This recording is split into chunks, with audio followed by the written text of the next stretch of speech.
Permit me to begin with a note of gratitude for the honor done to me by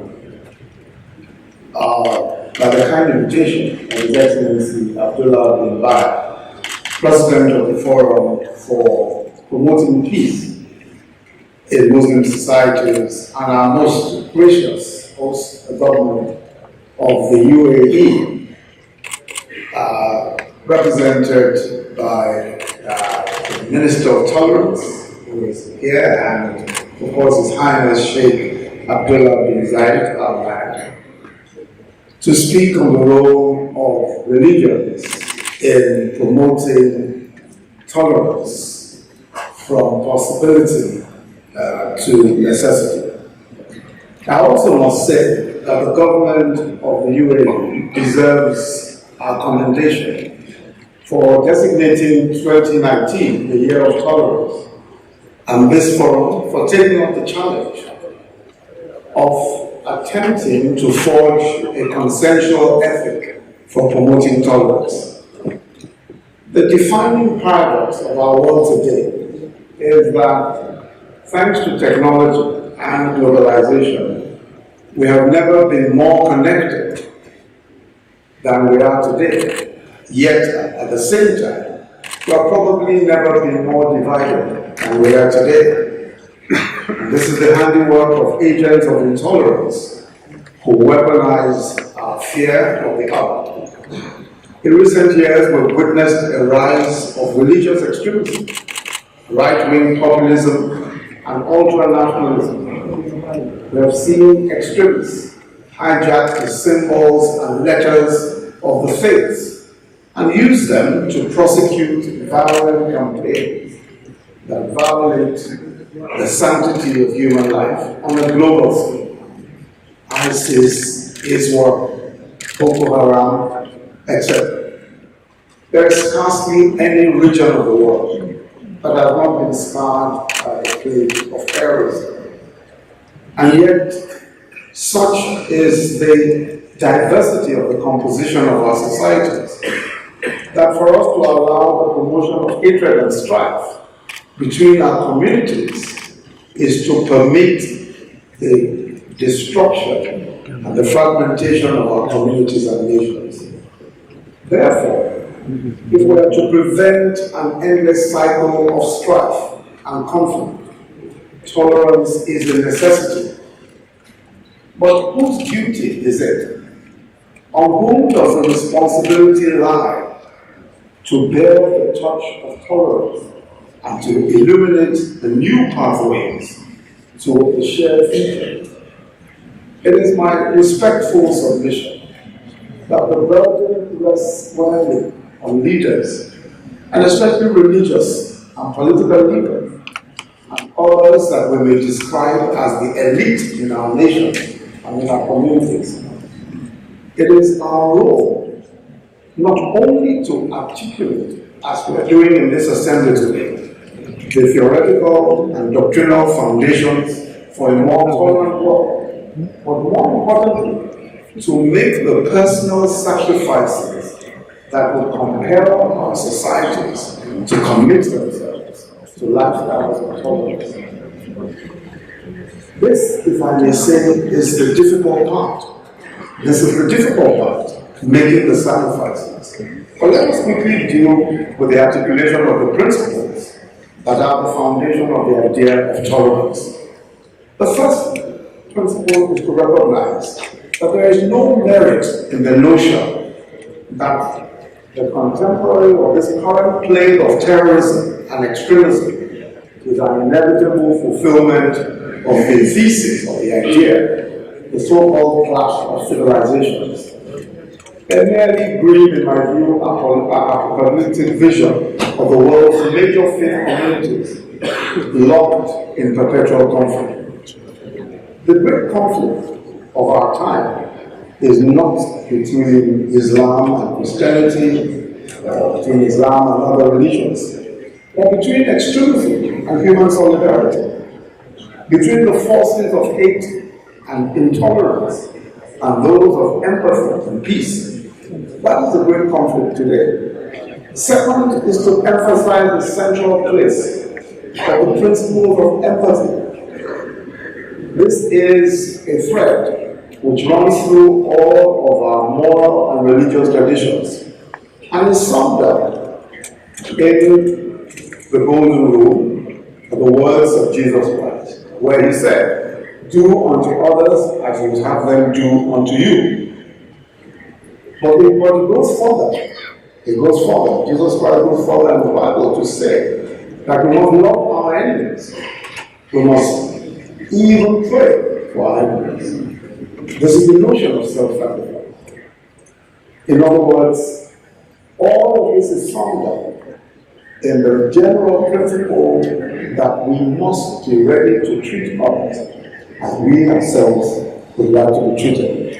And this is embedded in all of the Abrahamic traditions and all of the major religions. It's an expansion of this consciousness that enables us to humanize others, regardless of the distinctions that are rooted in class, in ethnicity, in gender, in race or religion. In so doing, we transcend ourselves. The injunctions of many of our religions that emphasize compassion, mercy, and kindness as essential tenets of religious living are rooted in empathy. Also, the core principle, the core values of the major religions validate the notion that tolerance is fundamental to all communal and interpersonal relationships. One of those core principles is the recognition of our shared humanity, despite our diversity. In Acts chapter 17, verse 26, the Holy Spirit says, "And He has made from one blood every nation of men to dwell on all the face of the earth, and has determined their pre-appointed times and the boundaries of their dwellings." The Quran also similarly proclaims, "Human beings, who created you all from a male and a female, and made you into nations and tribes, so that you may know one another." These words not only bid us to see our diversity as a blessing of divine providence, but also to impose a responsibility on us to continue to learn as much as we can about each other, and to use such knowledge to answer and silence the purveyors of prejudice and bigotry. If extremists practice the demonization of difference, then we must prefer the idealization of diversity as a providential gift. This recognition of our shared humanity is also the basis of the universal human rights.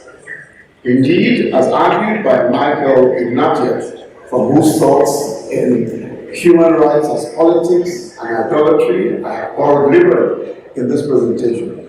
And he says, I quote, "It is the religious conception of human beings as God's creation that sustains the notion that people should have inviolable human rights. Human rights are an affirmation of the sanctity of life. It is precisely because all human beings are sacred in our worldview that they themselves deserve all of what they get, that they deserve everything that the rights, the universal human rights provides for them. And we must go, and this also means that they should be treated, that all human beings should be treated with dignity. Our affirmation or our promotion and defense of human rights must also be rooted in empathy. We judge human actions by a simple test of whether we would like to be on the receiving end. Because we feel pain, we can recognize the pain of others, and therefore believe that all human beings should be protected from cruelty. In other words, the very religious virtue of compassion is the primary inspiration for articulating human rights. We also recognize that respect for human rights is impossible where there is institutionalized prejudice and bigotry, and this prevents people from seeing others as fully human. Under these circumstances, tolerance, peaceful coexistence, and human dignity cannot be realized merely as helpful moral suggestions. Consequently, empathy inspires us to seek justice and to enshrine human rights in constitutional and legal orders so as to protect all of us from arbitrary power. This is what the praiseworthy initiatives such as the EMIRATES Declaration on the rights of minorities in Muslim-majority states represent. So the path to a more tolerant and peaceful world will be traveled along parallel tracks through the framing of national and international legal instruments that protect human rights, as well as through the work of leaders, peacemakers in civil society, committed to blunting the weapons of bigotry and hatred. We cannot, in any way, minimize the importance of these legal texts and orders. But this brings me to the second issue, the central role of leaders in promoting and establishing tolerance in our societies. Earlier this year, I was privileged to receive Imam Abdullah, an 83-year-old Muslim cleric who had come to international prominence as a result of an extraordinary event. In June 2018, Christians in the village of Insha Yewo in central Nigeria were attacked by persons who were identified to be Muslims, who had attacked other villages and killed several local farmers who were mainly Christians. As Imam Abdullah was finishing his midday prayers, he and his congregation heard gunshots, and they went outside to see that members of the village's Christian community were running away for their lives. Instinctively, the Imam ushered 262 Christians into the mosque and some into his home next to the mosque. The Imam then went outside to confront the gunmen. He refused to allow them to enter the mosque, pleading with them to spare the Christians inside the mosque and in his home. When the assailants were adamant, he told them that they would have to kill him first if they were going to kill the Christians that he had given refuge in the mosque and in his home. They eventually left without killing any of the Christians in the mosque or in his home. Imam Abdullah's selflessness and sacrifice saved the lives of hundreds of people of a faith different from his own.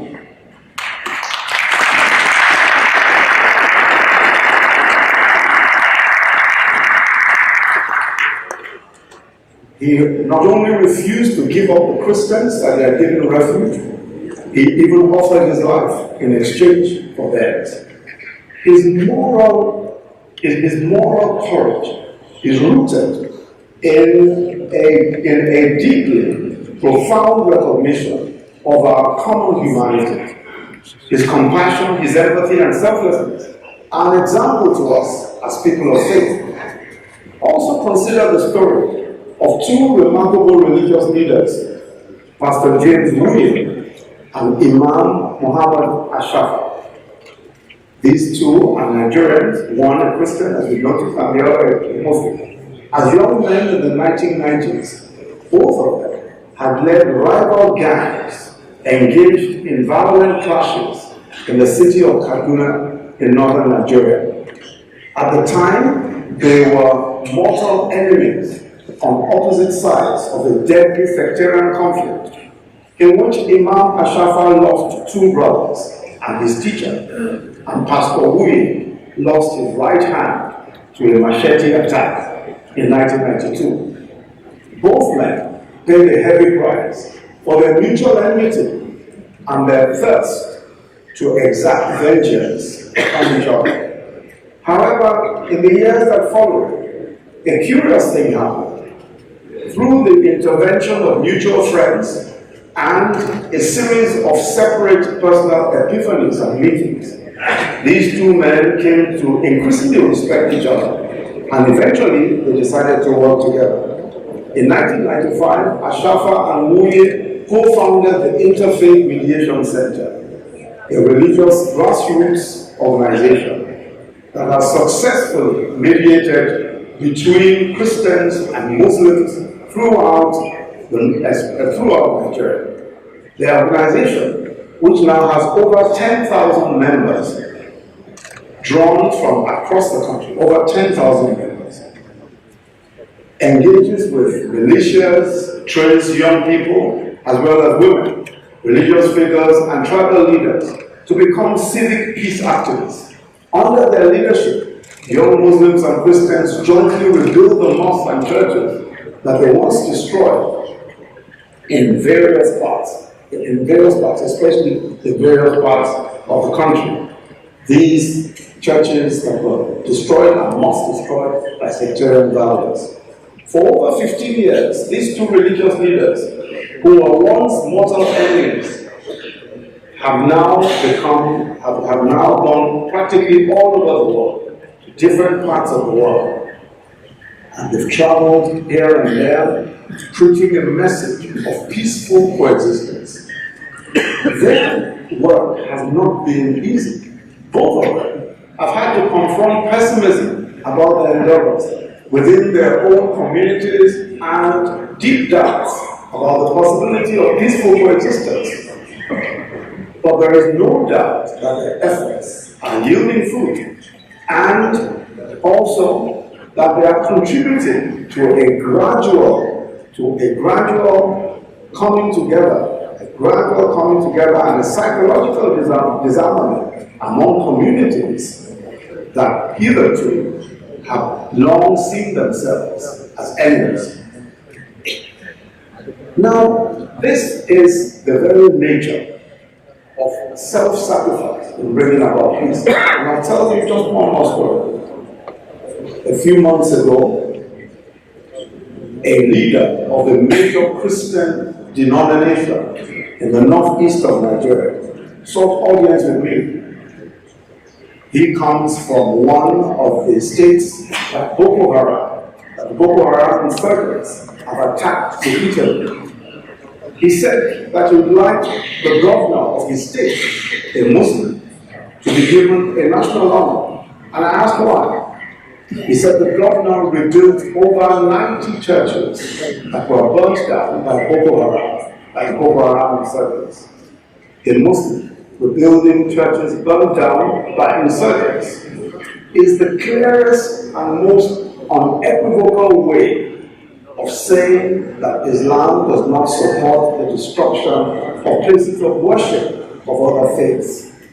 The governor's actions spoke louder and more persuasively than the citation of many scriptures. The stories of Imam Abdullah and of Pastor Muye and Imam Ashafa and the governor that I've just spoken about are significant because in each case, the leaders had to make almost suicidal sacrifices. They had to take unpopular steps. They had to confront people of their own faith to see the value and worth of people of other faiths and beliefs. They put their credibility and even their lives on the line. It is these types of sacrifices that can root out intolerance and bigotry. No amount of words or platitudes can change the human predisposition to prejudice and parochialism. Only acts of deep humility and personal sacrifice can. There is no question at all that this is the responsibility that leadership places upon those of us who are religious leaders, those of us who are political leaders in our countries. The responsibility of leadership is not just words. is not just text, it is not just laws. The responsibility of leadership is self-sacrifice, is putting our reputations on the line, is putting our words into action. Thank you very much.